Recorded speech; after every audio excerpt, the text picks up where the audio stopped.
আমলে নির্মিত এই আসনগঞ্জ স্টেশনে আজকে জরাজীর্ণ অবস্থা। যাত্রীরা আজকে এখানে অবস্থান করতে পারে না। একটু বৃষ্টি আসলেই গোটা প্ল্যাটফর্ম বৃষ্টিতে জরাজীর্ণ হয়ে যায়, প্লাবিত হয়ে যায়।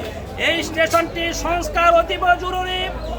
অতি বিলম্বে এই স্টেশনটিকে একটি আধুনিক স্টেশন হিসাবে রূপান্তর করতে হবে। যাত্রীবাসীর প্রাণের দাবি পূরণ না হলে আগামী দিনে আমরা বৃহত্তর কর্মসূচি দেব ইনশাআল্লাহ।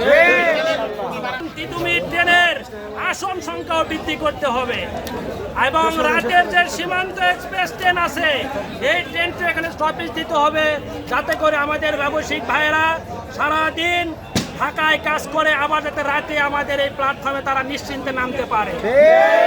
যারা সাংবাদিক বন্ধুগণ আছেন, এলাকার বিভিন্ন স্তরের জনগণ এখানে উপস্থিত হয়েছেন, আজকের এই মানববন্ধন সফল করার জন্য আপনাদেরকে অভিনন্দন এবং মোবারকবাদ জানাচ্ছি।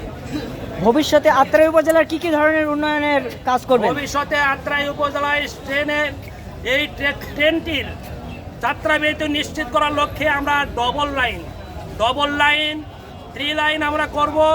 এই স্টেশনটিকে আমরা আধুনিক স্টেশনে রূপান্তর করব এবং আমাদের যে হাইওয়ে রোড আছে এই রোডকে সংস্কার করে এখানে আমরা একটি আধুনিক বাস স্ট্যান্ড করার মাধ্যমে মানুষের যোগাযোগ ব্যবস্থা আমরা আরো উন্নত করবো ইনশাআল্লাহ।